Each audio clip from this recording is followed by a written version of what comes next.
رسول مکرم صلی اللہ علیہ وسلم کی عظیم الشان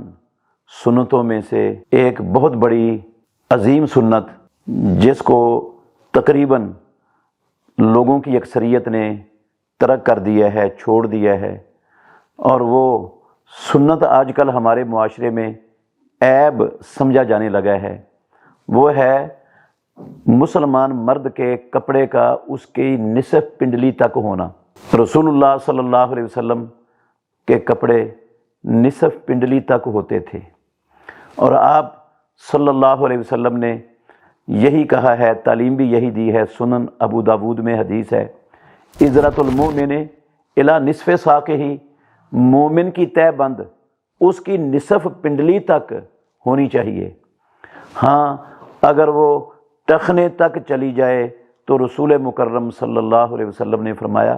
پھر اس میں کوئی حرج نہیں ہے۔ اور یہ حدیث بھی ہے، جو بندہ اپنے کپڑے کو، چاہے وہ شلوار ہے، چاہے پینٹ ہے، چاہے توپ ہے، چاہے قمیض ہے، چاہے کوئی کپڑا ہے جو پہنا ہوا ہے، اگر وہ بندہ ٹخنے سے نیچے لٹکاتا ہے، اس کپڑے کو نیچے رکھتا ہے ٹخنے سے، تو رسول اللہ صلی اللہ علیہ وسلم نے فرمایا ما اسفل من الکعبین ففی النار، صحیح بخاری شریف کی حدیث ہے، جو بندہ ٹخنے سے نیچے رکھتا ہے نا کپڑا، وہ بندہ جہنم کی آگ میں جائے گا۔ تو یہ بڑی سخت وعید ہے، اور یہ بھی ہے رسول اللہ صلی اللہ علیہ وسلم کا فرمان، ابو ذر غفاری رضی اللہ عنہ بیان کرتے ہیں، صحیح مسلم شریف کی حدیث ہے، ثلاثۃ،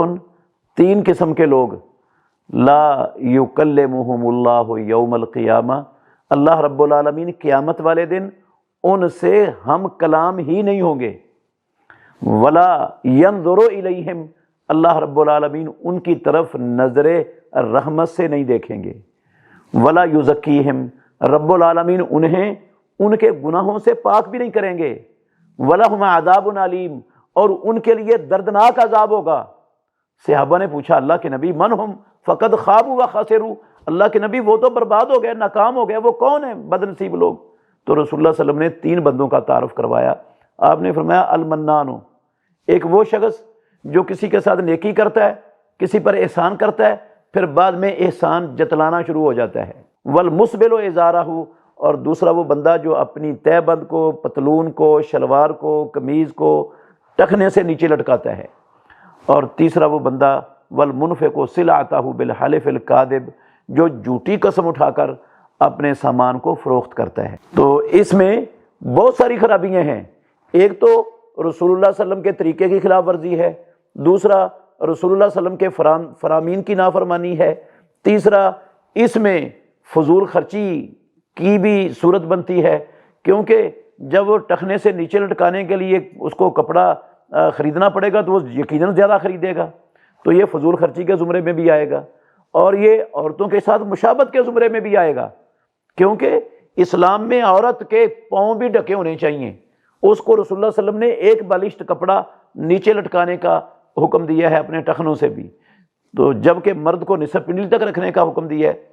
تو رسول اللہ صلی اللہ علیہ وسلم نے ایسے مردوں پر لعنت فرمائی ہے جو عورتوں کی مشابہت اختیار کرتے ہیں، اور ایسی عورتوں پر لعنت فرمائی ہے جو مردوں کی مشابہت اختیار کرتے ہیں۔ تو یہ مرد اگر ٹخنوں سے نیچے لٹکاتے ہیں تو وہ عورتوں کی مشابہت ہے، اور وہ رسول اللہ صلی اللہ علیہ وسلم کی لعنت کے بھی مستحق ٹھہریں گے۔ بعض لوگوں کا خیال ہے کہ یہ صرف ان لوگوں کے لیے ہے جو تکبر سے نیچے لٹکاتے ہیں، اگر کوئی بغیر تکبر کے نیچے لٹکا لے تو اس میں کوئی حرج نہیں ہے، لیکن یہ بات 100% غلط ہے۔ احادیث میں جو تکبر کے ساتھ لٹکانے کی بات آئی ہوئی ہے کہ جس نے تکبر کے ساتھ کپڑا لٹکایا اللہ رب العالمین اس کی طرف نہیں دیکھیں گے، اس کا مطلب یہ ہے کپڑا لٹکانا الگ جرم ہے اور تکبر کرنا الگ جرم ہے، اس کے لیے وہ ڈبل مجرم ہے، ایک تکبر کی وجہ سے اور دوسرا کپڑا لٹکانے کی وجہ سے۔ اور ویسے بھی المعجم الکبیر امام طبرانی رحمۃ اللہ علیہ کی حدیث کی کتاب ہے، اس میں حدیث موجود ہے، سنن ابو داود میں بھی درج ہوئی ہے، حافظ ابن حجر رحمۃ اللہ علیہ نے فتح الباری کے اندر بھی اس کو نکالا ہے، حسن درجے کی حدیث ہے۔ رسول اللہ صلی اللہ علیہ وسلم نے فرمایا انا جر الازار من المخیلہ، کپڑے کو ٹخنے سے نیچے کرنا یہ ہے ہی تکبر۔ جو کہتا ہے تکبر سے نہیں کرتا، رسول اللہ صلی اللہ علیہ وسلم نے تو اس کو تکبر قرار دے دی ہے، اور تکبر اللہ رب العالمین کی صفت ہے، اور جس کے دل میں ذرہ برابر تکبر ہوگا رسول اللہ صلی اللہ علیہ وسلم نے فرمایا وہ جنت میں داخل نہیں ہو سکتا۔ اس لیے ہمیں رسول مکرم صلی اللہ علیہ وسلم کی اس جو ہے نا وہ بھولی ہوئی چھوڑی ہوئی سنت کو دوبارہ زندہ کرنا ہے۔ تو میری تمام مردوں سے گزارش ہے کہ وہ ہمیشہ اپنے کپڑے چھوٹے سلوائیں اور ہمیشہ اپنے ٹخنوں سے اونچے رکھیں۔ اللہ ہمیں رسول اللہ صلی اللہ علیہ وسلم کے نقش قدم پر چلنے اور اللہ کی طرف سے رحمتیں برکتیں حاصل کرنے کی توفیق عطا فرمائے۔